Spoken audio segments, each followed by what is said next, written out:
कल्याण society Indore की posh societies में से एक थी। कल्याण सोसाइटी में एक लड़का था रवि। वो बहुत समझदार था और उसे क्रिकेट खेलने का बहुत शौक था।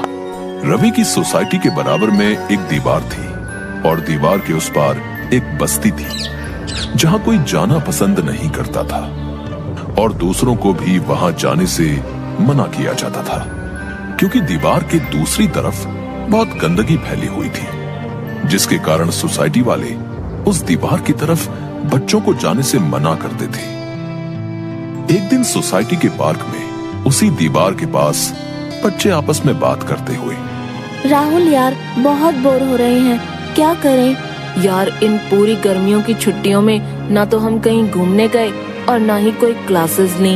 हाँ यार सही कह रहे हो, चलो क्रिकेट ही खेलते हैं। हाँ सही कह रहा है, चलो वही खेलते हैं। सभी लोग क्रिकेट खेलने लग जाते हैं। क्रिकेट खेलते खेलते अचानक रवि की बॉल उस दीवार के पार चली गई। जाओ बॉल लेकर आओ। तेरी वजह से बॉल उधर गई थी तो तू जा लेने बॉल, हम नहीं जाएंगे। वैसे भी घर वाले मना करते हैं उस तरफ जाने को। ठीक है तो तुम लोग यहीं रुको, मैं अभी आता हूँ। रवि उस दीवार से कूदकर बस्ती की तरफ जाता है और जैसे ही वो उस दीवार की तरफ पहुंचता है तो देखता है कि वहां जगह जगह गंदगी का ढेर लगा हुआ है। चारों तरफ बस गंदगी ही गंदगी है। अरे यहाँ तो कितने गंदे लोग रहते हैं, हर तरफ बस गंदगी ही गंदगी है और यहाँ के लोग भी यहाँ की सफाई नहीं करते, बहुत गंदगी है यहाँ तो।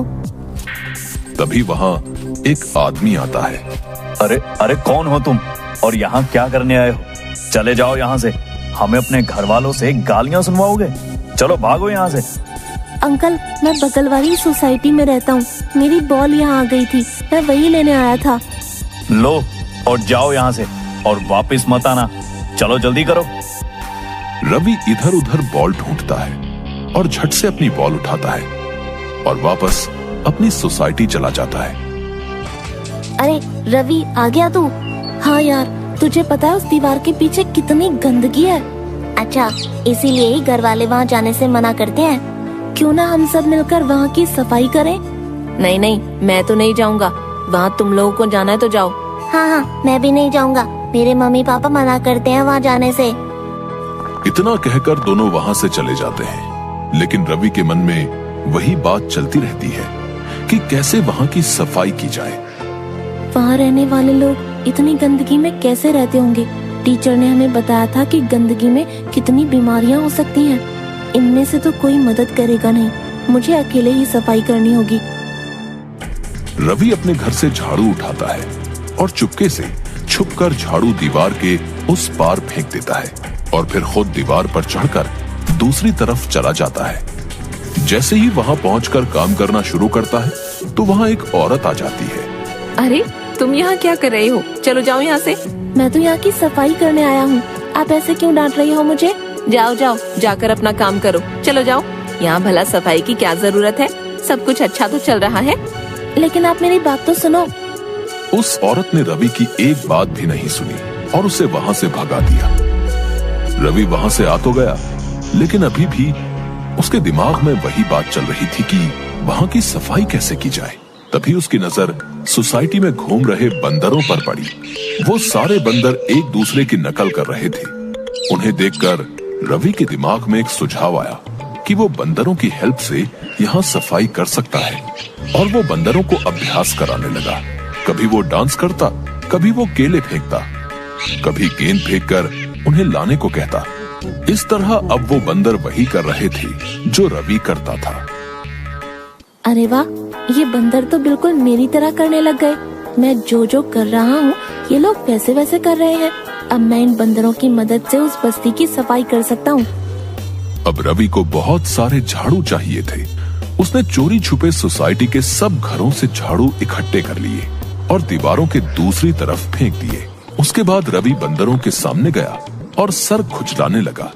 उसे देख बंदर भी सर खुजलाने लगे। उसके बाद रवि ने डांस किया तो बंदर भी उसकी नकल करने लगे। तभी रवि ने झाड़ू उठा लिया और सभी बंदरों ने भी एक एक झाड़ू उठा लिया। अब रवि जैसे झाड़ू चलाता सारे बंदर उसकी नकल करने लगते और थोड़ी ही देर में वो सारी जगह साफ हो गई। ये देखकर वहां खड़े लोग भी हैरान हो गए और सोचने लगे कि इतने कम समय में इन सभी ने मिलकर इतने सालों से गंदी पड़ी बस्ती को साफ कर दिया। चलो दोस्तों, काम खत्म हुआ, अब चलकर कुछ खाते हैं। रुको बच्चे, तुमने ये काम करके हमारे पूरे समाज को एक बढ़िया उदाहरण दिया है कि अगर हम लोग चाहे तो मिलकर सब मुश्किलों का सामना कर सकते हैं और आस पड़ोस को स्वच्छ रख सकते हैं। हाँ अंकल, अगर आप लोग मिलकर सफाई करते तो आपको इस गंदगी में नहीं रहना पड़ता। साफ सफाई हम सबके लिए जरूरी है। हमें अपने शरीर के साथ साथ अपना आस पड़ोस भी स्वच्छ रखना चाहिए। धन्यवाद, अब हम लोग कभी यहाँ गंदगी नहीं फैलाएंगे। इसी तरह लोगों ने रवि की खूब प्रशंसा की, क्योंकि उन लोगों को अच्छे से समझ आ चुका था कि हम सब मिलकर चाहे तो कुछ भी कर सकते हैं।